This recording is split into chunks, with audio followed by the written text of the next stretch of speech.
So as I said, I appreciate everybody joining Mike and I this evening for a quick review of the Code of Conduct and the conduct process for our area programs. We hope that this will be informative for everyone, as we've had a few conduct issues pop up this fall. We thought it would be a good time to do a reminder, because we have some new area leaders, a good overview of conduct processes and procedures.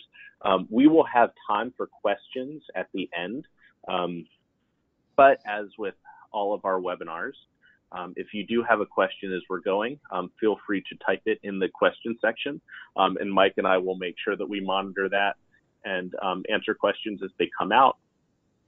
And then when we do get to the question, the other option would be on your webinar control panel to click the raise hand button. You can raise your hand, we can unmute you, and you can ask your question. So we'll have those two options. Either is good, but as we go through, please know that we will have time for questions at the end. And we'll go ahead and do a quick overview of tonight. We'll do our welcome. We'll take a quick look at the codes of conduct, do a reminder of the conduct process. We'll look specifically at the local program conduct committee, their roles and responsibilities. Mike will give an overview of the state conduct committee and their responsibilities. And as I said, we'll have time for open questions. So tight timeline tonight. We'll keep it in an hour, but we thank you for joining us. So I will hand this over to Mike now. Great. Thanks, Jeff.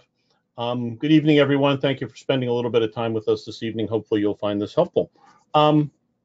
So as many of you, or most of you hopefully are aware, we went through a revision of the Special Olympics Maryland Codes of Conduct. I guess they were finalized last summer in 2017.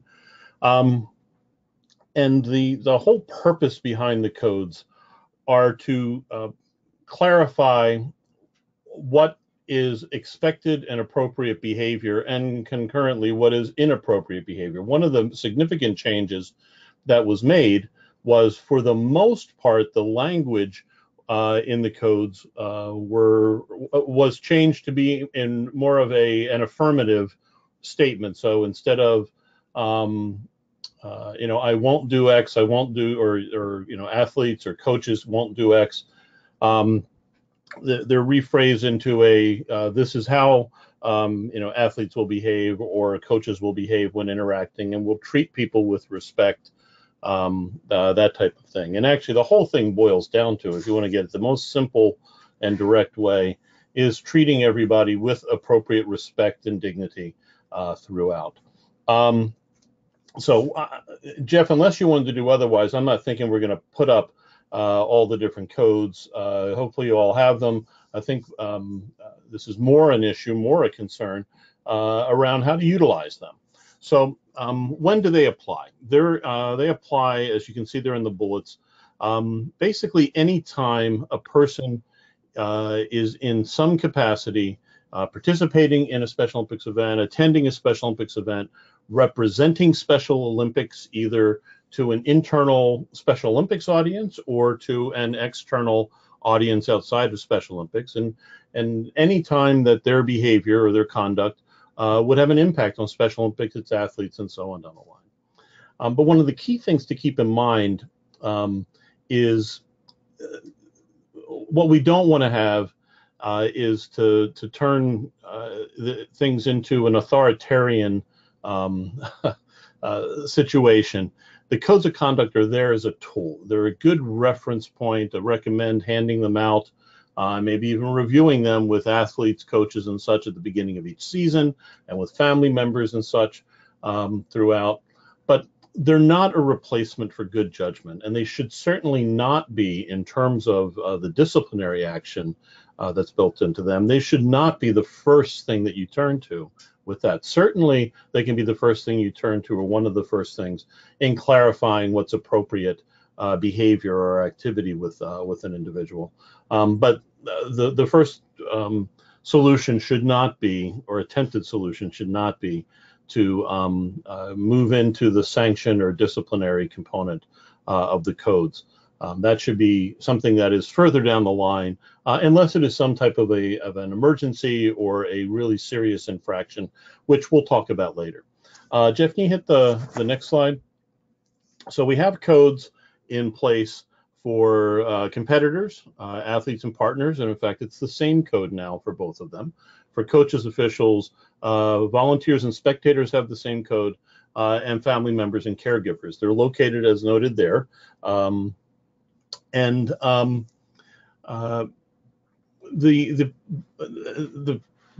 bullets there, I'm not going to read them all out to you, but it's, as I said before, it's not simply about disciplining a person, and it's not simply that the first thing that'll happen to an individual is that they would be suspended.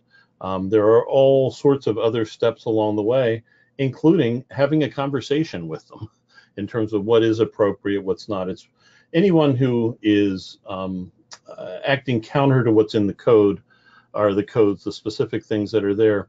It's kind of hard to defend in terms of yelling at someone or being disrespectful and such. It's pretty solid. I do need to commend several area leaders, and in particular, former area director Len Duffy, who was a real driver in getting the codes rewritten.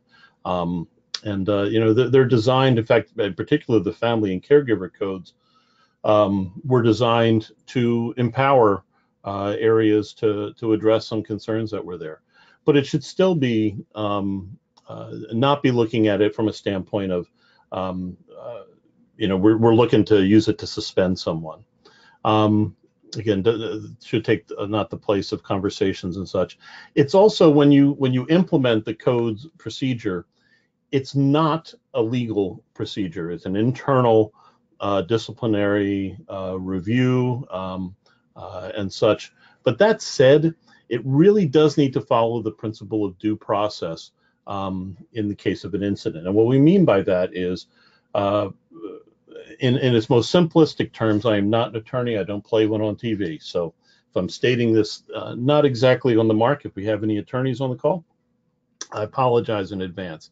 But how we're using this principle of due process is that the person who has been accused of some infraction that has warranted coming before the one of the conduct committees has the opportunity to be heard, to know what the charges are or the concerns are, has the again the opportunity to address the group in a fair and impartial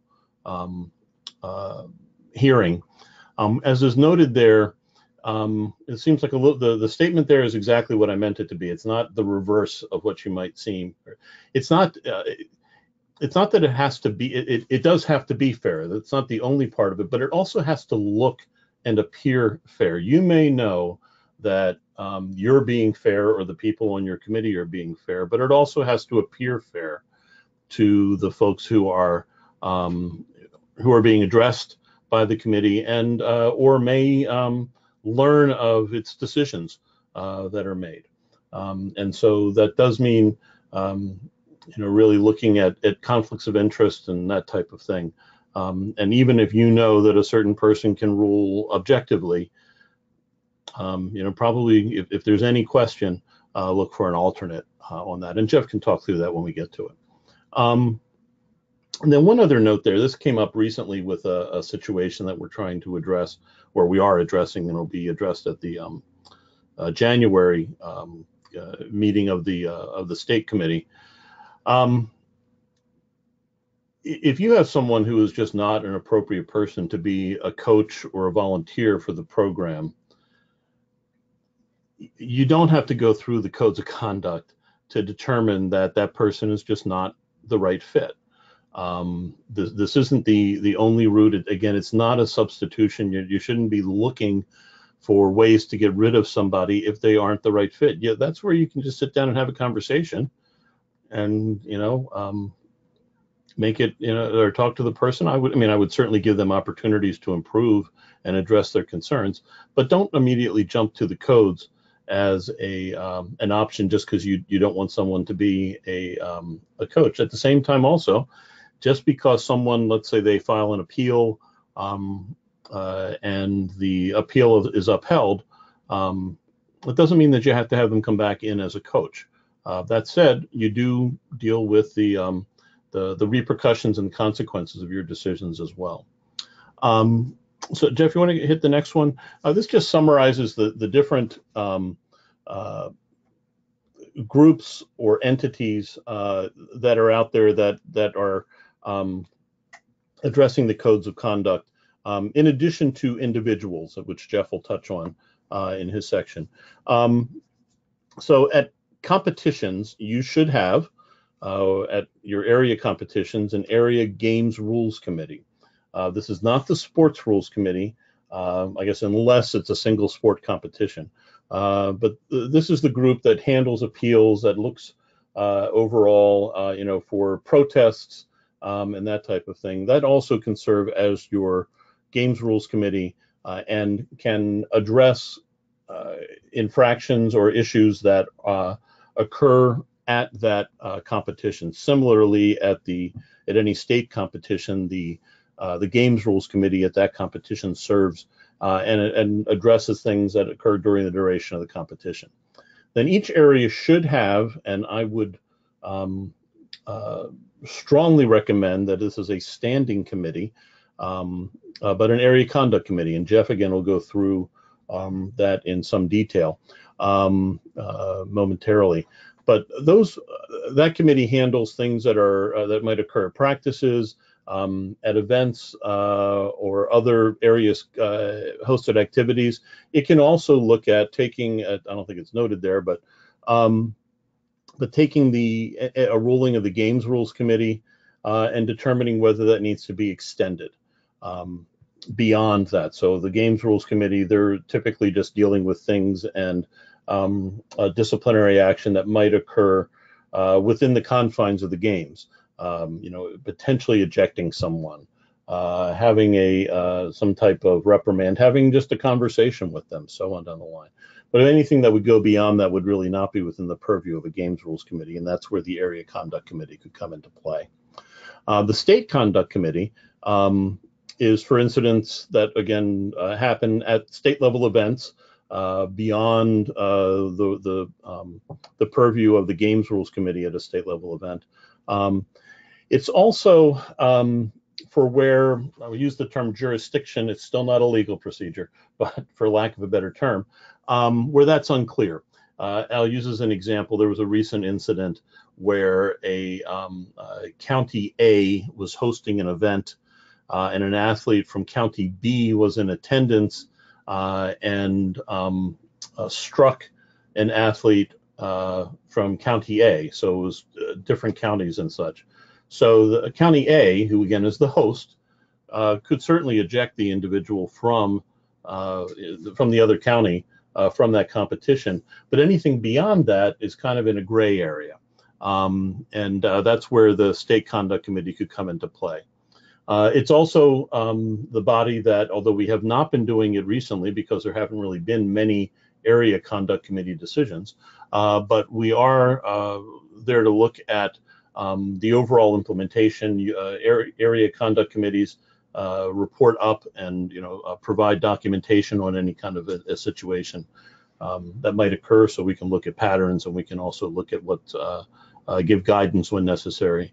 That committee hears appeals. So if if some action is taken by one of your area conduct committee or someone else, or well, actually, yeah, it's your area conduct committee. If the person is not pleased with the end result and wishes to do so, they can appeal that decision to the State Conduct Committee.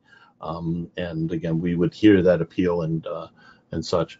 And also, it's the final authority. There is no appeal beyond the State Conduct Committee, except if there is a recommendation for expulsion, which I don't know that we've actually had. We've had extended suspensions where the person or persons would be permitted to come back into the program if they do certain things. But I don't know that we've, at least not in recent memory, if we've had any kind of an expulsion. But that would go up to the executive committee of the board of directors, as you see noted there. I should also clarify that this is not the same as someone not getting their background check cleared. That's a different process and such. So, Jeff, anything that you wanted to add to any of that before I hand it over completely to you? No, that sounds great. I'll take it over. Thanks. I'm going to go ahead on mute for the time being.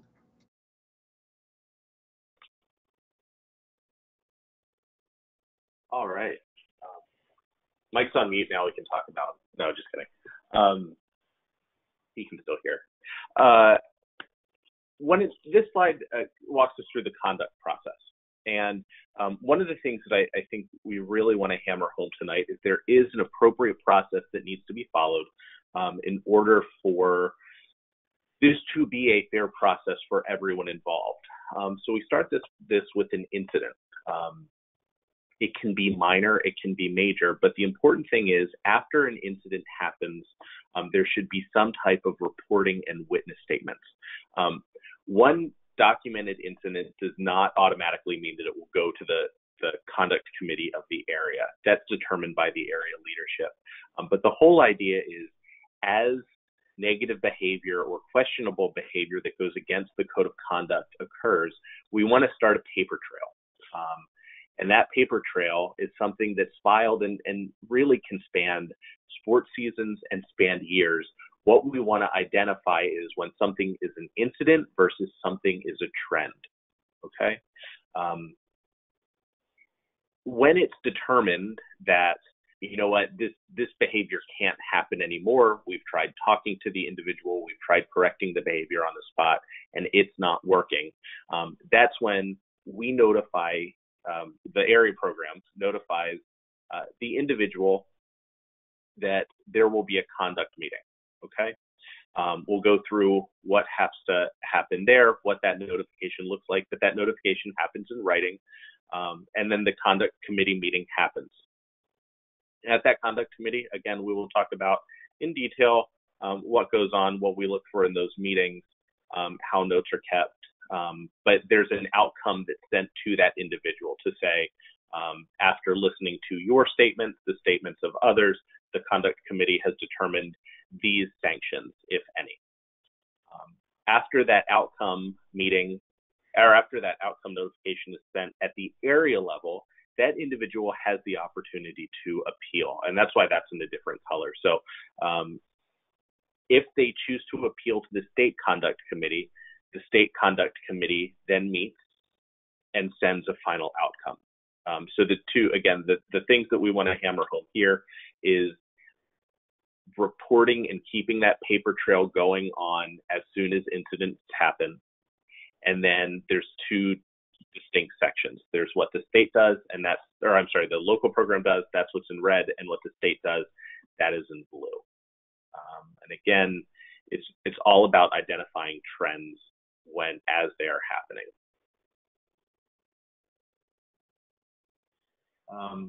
And while that can seem like a lengthy process, an important factor is that in the event of serious incidents, area directors do have the authority to immediately suspend individual for a period of time before the conduct committee is able to meet.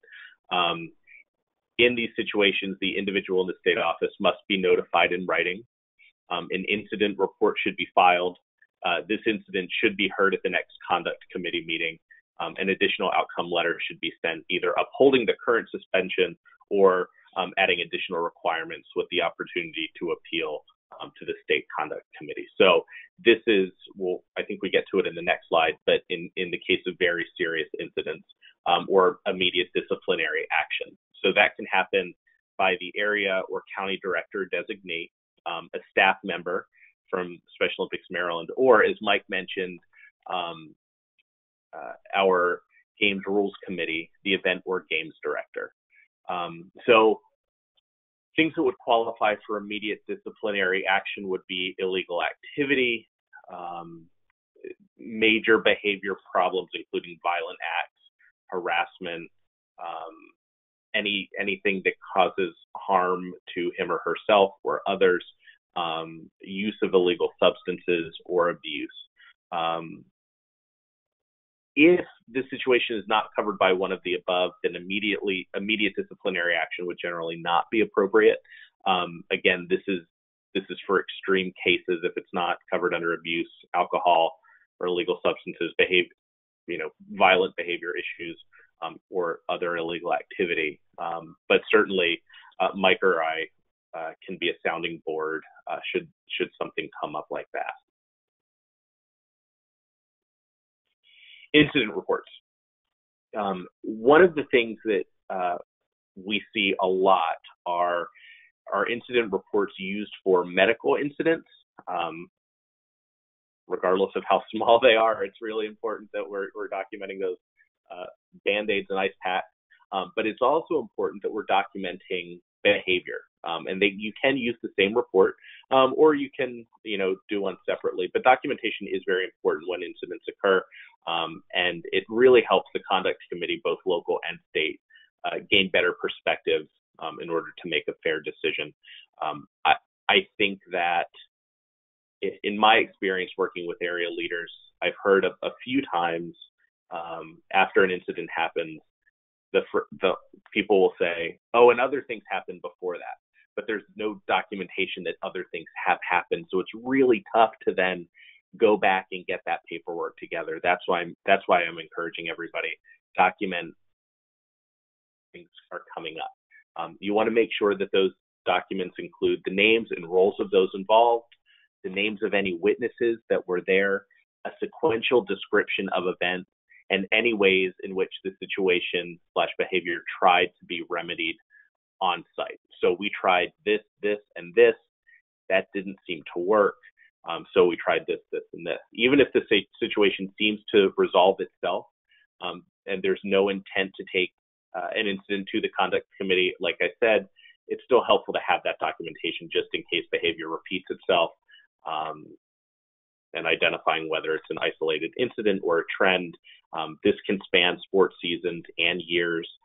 And one of the things that we're providing, this is new. So even if you've had conduct issues in the past, Mike and I have set up an email account, conduct@somd.org. This is a separate inbox. Mike and I both have access to it. And this is a way that any incident reports should be sent to conduct@somd.org. Mike and I will both have access to it. This will help us keep everything organized. We're just worried if things just start to get sent to Mike and I individually, there's a good chance of getting lost in inboxes, or we have to scan and shuffle through things. So anytime you have an incident report, please make sure you send it to conduct@somd.org. If you have direct questions, definitely send them to us directly, but any incidents reports to conduct.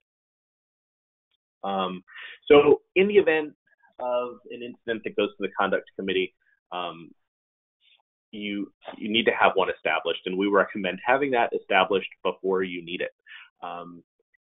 Each local program needs to have an established conduct committee to provide guidance and make decisions unbiasedly and confidentially. And those should be the two biggest requirements, is you're identifying those individuals to serve on the conduct committee. The positions should be the area director, me, because we currently don't have many region directors. I get to be on all of your conduct committees, and a coach or a family member. So those three individuals, and you can select alternates in advance should one of the people on the conduct committee have a conflict of interest. So it involves a coach or a family member that is related to those you have selected. So we recommend having some alternates in place. These meetings are a chance for the conduct committee to come together, discuss the incidents, and make decisions regarding sanctions and outcomes. So meetings can be on a set schedule. So as Mike has mentioned or will mention, The State Conduct Committee meets the third Tuesday of alternating months, I believe, or you can meet as needed. So that's up to you as the area director and the chair of the conduct committee.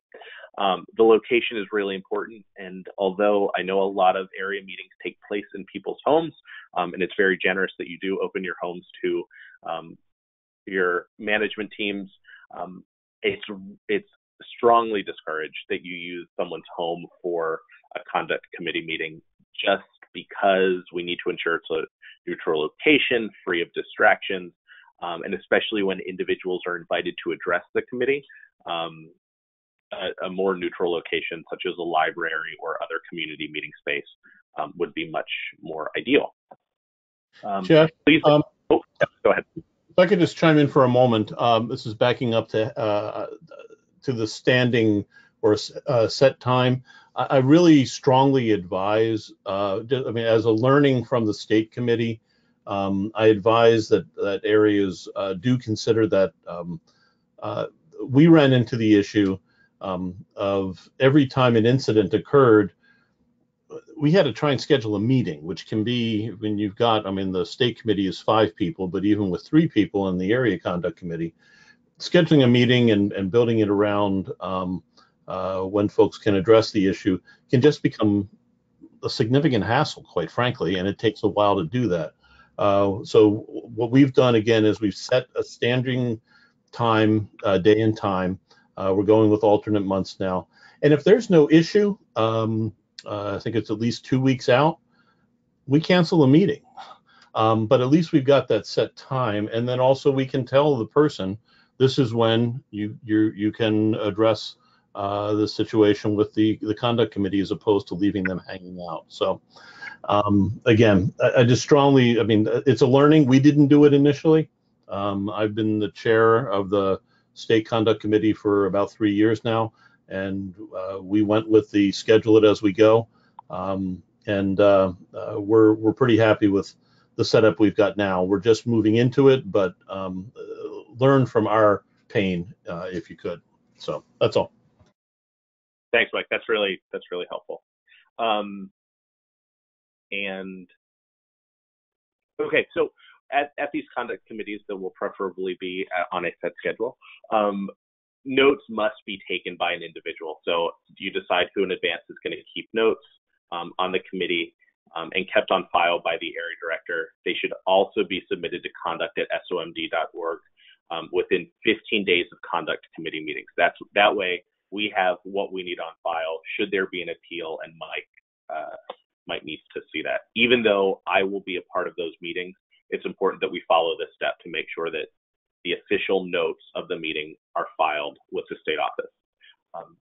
Meetings can provide the opportunity for involved parties to address the committee where applicable, and the individual accused of the conduct violation is allowed to have additional people speak on his or her behalf at the meeting. That's what happens at the state. The conduct committee and Mike can probably talk to whether people take them up on that offer, but we do think it's a good practice for consistency. The other thing that the state conduct committee that I think is good practice is that outcomes should not be communicated that night. It's not like the person is going to wait around for deliberation, and you tell that person to their face. If they choose to address the committee, they can go home when they're done, and then they can be sent a letter in writing, both via email if they have one and mail just in case, but always communicate that outcome after. So I want to pause here. Let me just toss one other thing in there. I just adding it to the slide. I would also strongly recommend having a defined maximum time that the person can address the committee. We set it at no more than 30 minutes. And also, as is noted on the slide, they can bring a maximum of 2 additional people to address the committee, so we don't have a parade of folks. and such, and having that time limit keeps it focused and doesn't stretch it out and such. And it's really a conversation. It's not a court hearing. It's a conversation about the situation and such. So just a piece of advice there. That's great. Thanks, Mike. I don't see any hands up or questions typed in, so I'm going to keep moving.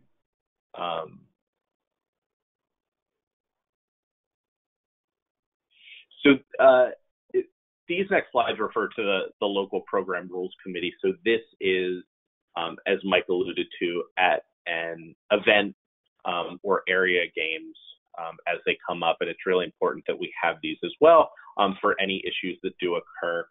So we want to make sure that the rules committee consists of the area director, an area committee member. So whether that's I apologize, my remote's logging me out.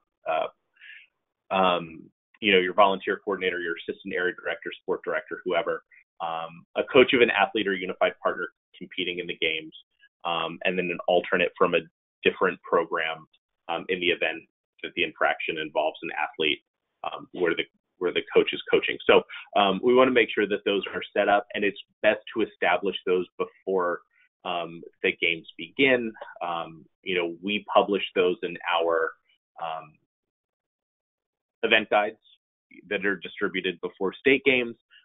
So if you do have some type of program or something distributed before the games, we certainly encourage you to publish that before the event. And again, the purpose is to address the code of conduct, any code of conduct infractions that may come up in that competition. But please remember that, and this last line is important, they have no authority once the event concludes. So their kind of term is the games themselves. And we thank them for their service. Hopefully they're not utilized. And then we identify the next rules committee as the next local event rolls around.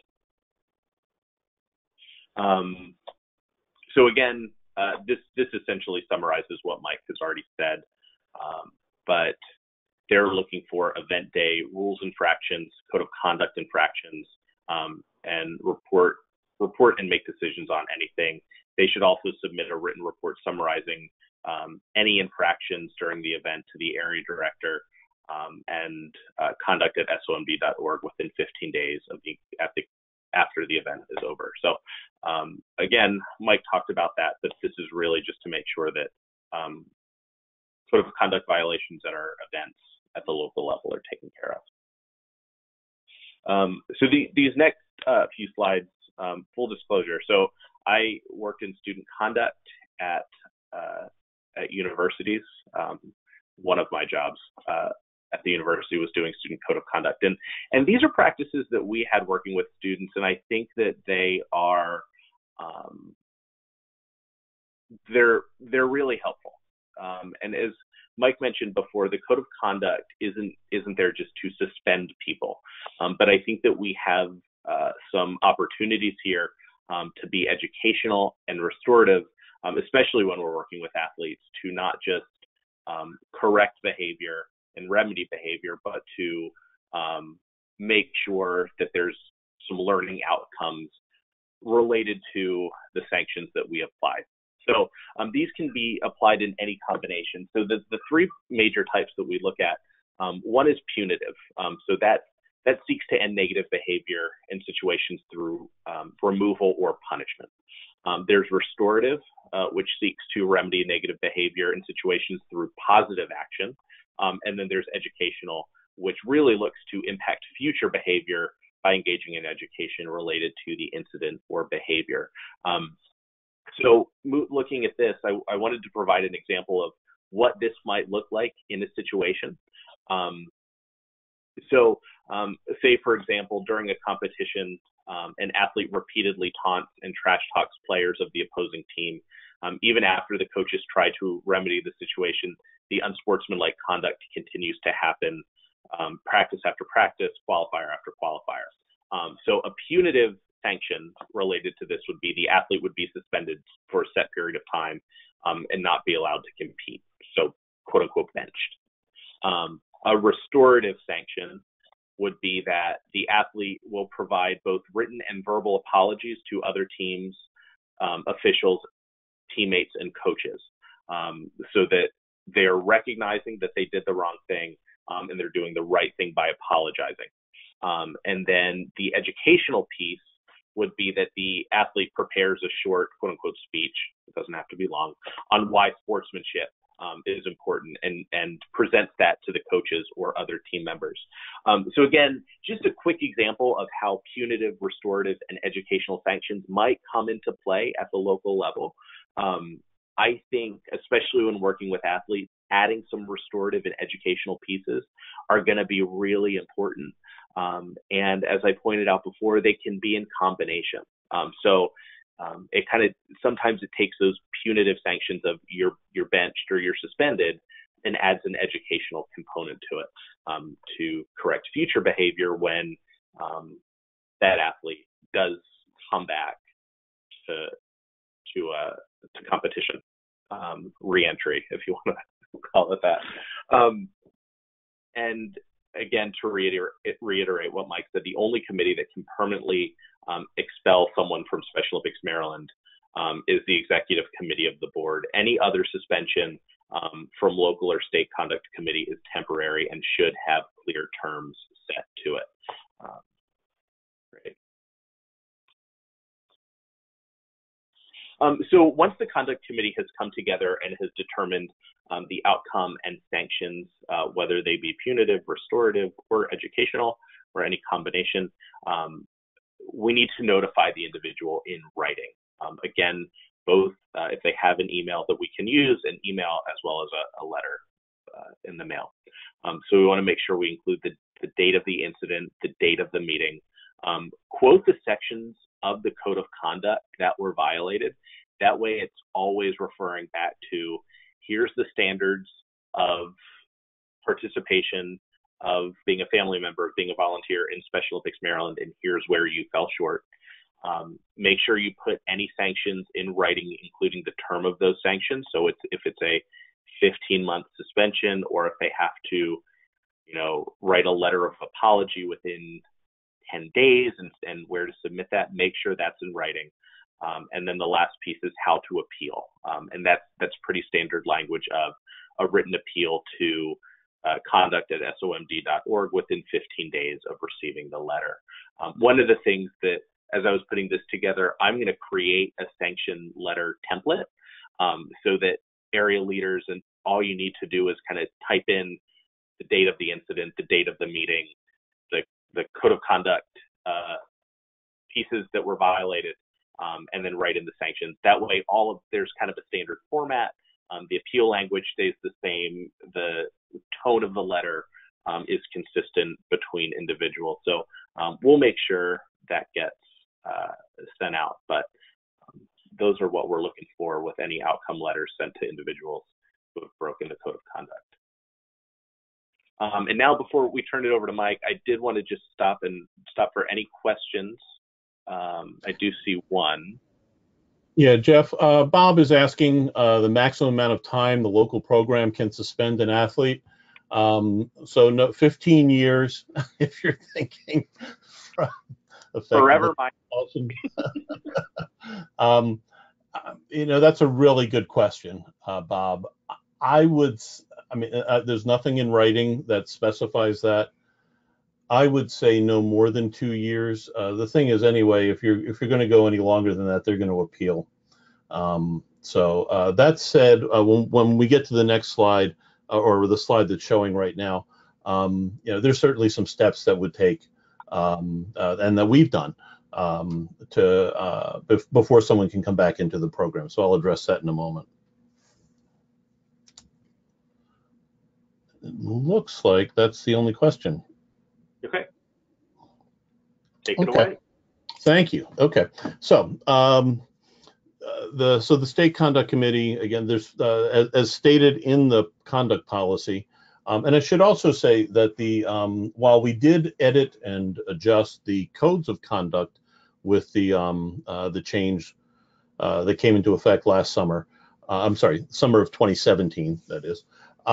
We really didn't change the policy. The policy of the process that was stated there. The only change that we did make to that was we, for lack of a better term, we genericized some stuff so that as job titles change and such, the policy isn't out of date, which was the case. It had some specific job titles that were no longer being used. So we have 5 folks that are specific on there. The president and CEO, Jim, highest ranking program staff member, which would be me. We have a area or county director, Anna McCulley, serves on the committee currently in that role. A coach, Mike Myers, and actually Anna or Mike could probably swap in those roles too. And a games management team member, a games director. We have Steve Bennett in that capacity. We've said about and then we don't have a designated alternate. We've called on, Greg has stepped in as an alternate on 1 or 2 occasions, and a couple other folks as need be. But we don't have anybody who's designated in advance in that capacity for this committee.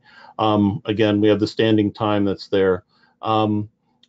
We have in place that we'll address an issue as long as we know about it at least 2 weeks in advance of the meeting, and that we have all the documentation that we need at that time.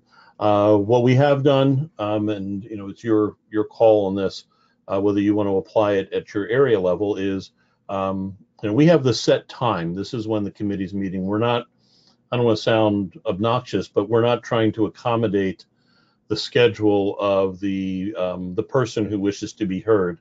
We tell them with as much advance notice as we can, this is when the committee will meet. If they can't attend that meeting, they can certainly have someone attend and represent them, or they can wait until the next meeting that's scheduled to attend. Of course, if they are in some type of a suspension or a probation at that point, that would continue until they do address the committee. But I would not try to bend over backwards trying to get schedules around when the other individual, again, it's not a court hearing or anything, but this is when it's going to happen, and if they wish to be heard, that's their opportunity. Jeff had indicated before about confidentiality. Really, the results are on a need to know level of confidentiality. And certainly when someone is, if it goes to the level of being suspended, or in GMS, it's listed, that's what banned means. But I mean, they're not banned, expelled, they're suspended. And unfortunately, we can't change the coding for that to give it a different name. Really, it's not something that you announce. Typically, for the situations that we're dealing with, we'll let the area director for that county know, potentially the coach, if there's involvement. And as difficult as it sometimes can be, there are other folks who may want to know, but to be blunt, it's none of their business, and we need to honor that. And if the individual wishes to share, that's their business if they wish to do that. A couple things. So the roles that are there, again, we report to the executive committee of the board, and we provide them with summaries of our actions. We review, or we will start reviewing, the activities from the area conduct committee and games rules committees. We'll hear appeals, again, final authority. And given the role of the conduct committee and the position with the area conduct committees and the games rules committees, unless it's an incident at the state level that is that's not at a competition, the state conduct committee, generally speaking, should not be the first body that addresses, or the first entity that addresses in most cases. It should be the area. Now, I will openly acknowledge, because we haven't had a session like what we're doing tonight to talk through things and give you advice and and such. We've taken at the state level conduct committee address some incidents that really should have been addressed at the county level first. And part of the reason for that, and I should also point out, it's key that the county at the county level, that the group actually make a decision. Even if it's the second or third time the individual has had the same challenge, suspending again if that was or it can be graduated and additional suspension, and then they can appeal. Part of the reason with that is if it comes directly to the state conduct committee, as is noted, we are the final authority. There is no appeal beyond that. There's a perception of lack of fairness potentially in that situation. So I know that this type of decision is not something that most area leaders enjoy. Heck, we certainly don't enjoy dealing with it at the state level. I tell you, in almost every case, it rips us apart when we have to make a tough decision. But it is part of the overall process with that. A couple things to note, just in terms of things that we do that can be helpful to you. We generally are meeting in person. We have met by conference call and had an individual or individuals join us by conference call to address their concern or their situation. That typically is occurring in one of two situations. One, either the person lives a great distance away and is unable to travel. We're not California, but even in Maryland, it can be difficult to travel from far western, far southern, or far eastern parts of the state. The other, we do have weather challenges at times, and have had to, on two occasions that I can recall, had a committee meeting scheduled and couldn't meet in person because of snow. But we did meet. We gave the individual the option: do you want to meet tonight? And we can do it by conference call, or you can wait until the next time the group convenes. And in the couple cases where that's occurred, the individual chose to go ahead with the conference call. It's certainly better in most cases to meet in person, but it's rather than having them stretch out and such, it's somewhat better. Should also point out that the decisions don't need to be unanimous. While that certainly is helpful, and we strive at the state level committee to get to a consensus, and to date we haven't had a situation where we didn't make a decision that was a consensus, but that's not an obligation. We can go with a majority rule on that as well. So while it's certainly best so that it's a clearer statement when it's stated to or shared with the individual, it's not an absolute necessity.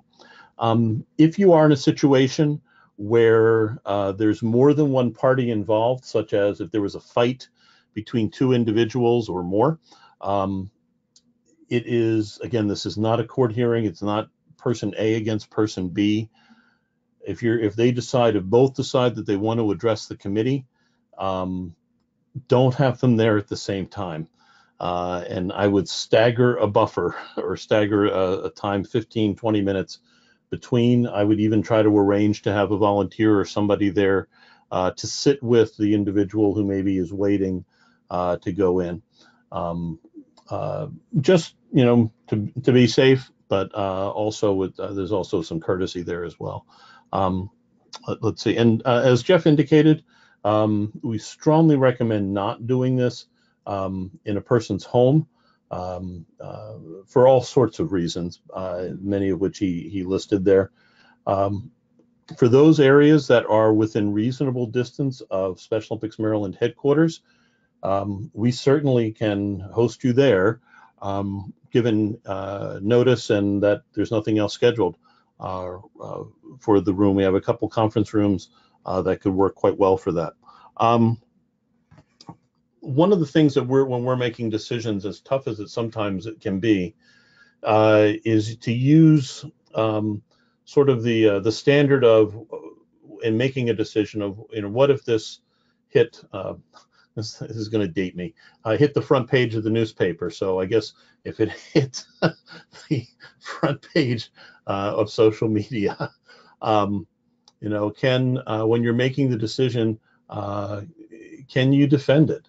Or on the flip side, if you decide not to take action, and something happens, God forbid, subsequently, can you defend yourself? What would it look like if, either on that front page or in a court, if you decide not to act because an individual, is really, really sorry, but has a propensity towards violence or some other situation, and then so you decide you're just going to give them a reprimand, and then they go and seriously injure somebody later, can you defend that decision? I'm not saying that you have to suspend that person, but just make sure that you've got the evidence and the documentation to back that up.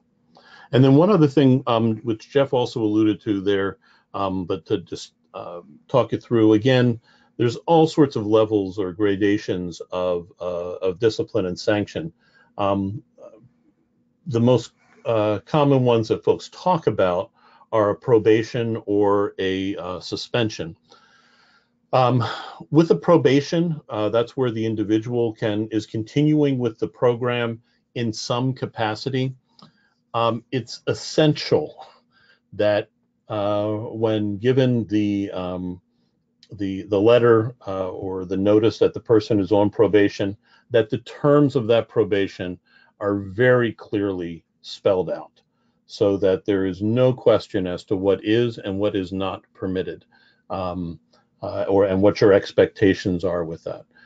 In addition, if there is some type of an evaluation that's going through, so for example, it could be that you're on probation, and if there is one more incident of foul language, you'll go to suspended, and but being very clear what will trip that to the next level. Similarly, for a suspension, it can be that it's just suspended. Typically, if we're suspending someone, it's at least for a season, more typically for a year or longer, so that it has the impact and it gets them through the next season of that particular sport. But with that, with the suspension, typically there are some expectations, potentially a re-entry process that the individual needs to go through. You don't necessarily have to have that spelled out at the time a suspension is instituted, but there should be a plan that a couple months or more before the person is potentially going to return to the program, to map out what the expectations are. I guess in some cases or in some ways, they're going from the suspension when they come back. They're on some type of a probation, and again, those expectations are spelled out very clearly. In terms of some probationary things that have been implemented by areas are, that an athlete, it depends upon the situation, but can be things such as the athlete can continue to participate in practice sessions, but cannot attend any competitions where anyone from another county is present, even if their own area is hosting that competition. Or they can participate in competitions, but they can't go to any of the social activities because that's what trips their or triggers their behavior.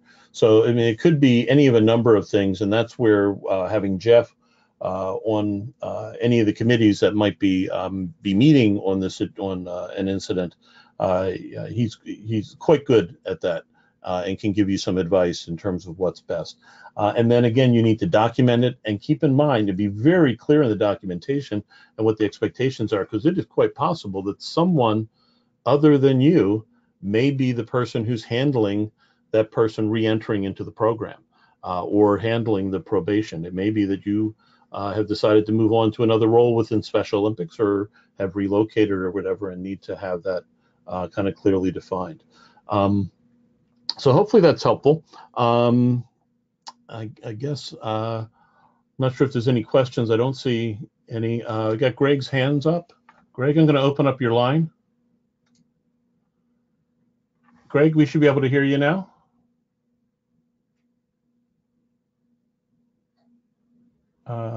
Greg, if you're talking, we're not hearing you. Can you hear me now?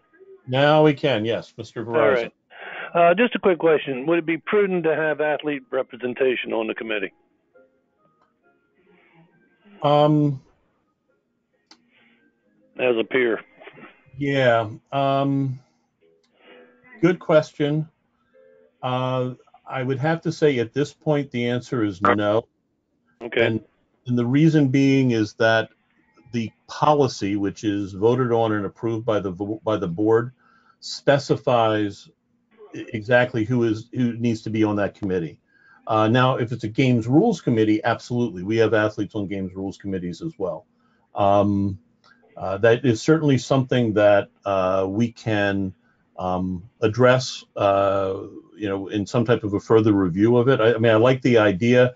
It may put an athlete in a challenging situation, but it certainly is a leadership role. Right. But since the policy specifies exactly who can or who needs to be on the committee, there's really not leeway for that. Okay. Appreciate the answer. Yeah, Bob has a.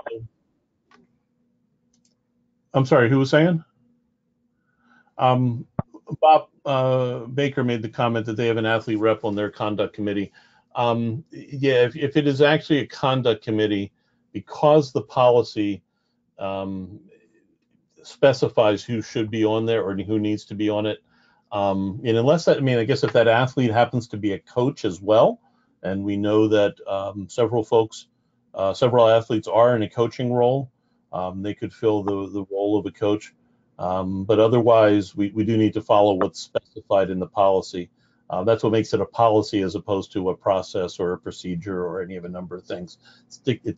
I say dictated by the board. They're not really dictating it, but it's set by the board, and they are the final authority in that type of thing.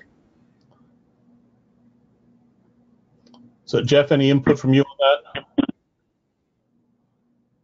that? No, I agree with both responses for Greg and Bob. Okay. But certainly we'll, again, next time, it's a living document in the sense that I think we just updated it.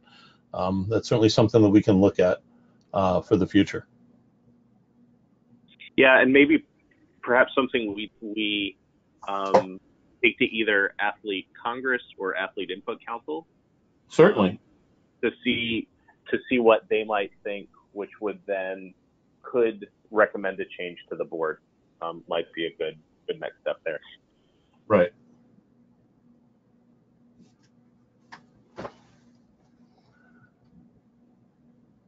All right. Well, seeing no other hands raised or write-in questions, I do let me just make sure we hit everything. We did. So just want to remind people of those to contact. Should you have any additional questions after the webinar, I will distribute the recording and the slide deck either tonight or tomorrow. But should you have any questions, Mike or I or Ryan or Ron would be happy to talk to you and get those answers for you. But again, thank you so much for taking the time tonight. I was excited that we could do this. We know that it's a good resource for our area programs, and excited to work with you as we put these committees together. Just a happy holiday reminder. This was distributed in the area memo, but after we told you who you should contact if you have questions, here's when to not contact them. Just kidding. It was too good not to say. Here's the holiday vacation schedule for our team. This was in the area memo, but definitely should you have questions related to this or anything else, please feel free to get in touch. Just in case I don't see or talk to people before the holidays come up. Well, happy Hanukkah to those who celebrate. Hope it was a good one, and have a really great holiday, really great New Year. Thanks for all you do to make sure our athletes are and volunteers are engaged in really positive experiences. Appreciate all you do. I'll leave the final word to Mike if he has anything. Just if you walk away from tonight with nothing else, or if you're listening to the recording, if you walk away from the recording, just know that the solution for the conduct committee or the whatever is not probation, it's strictly probation or suspension. There are all sorts of options, and it should be a gradation of implementation. That said, while we are certainly here, I hope that we're not in a situation where we have to help you on this, because hopefully you won't have incidents, but we are here. And I echo what Jeff said in terms of, have a happy, healthy holiday for you and your family. And we'll look forward to seeing you either later in the month or in the new year. Thanks again. Awesome. Thanks, everybody. Thanks, Mike.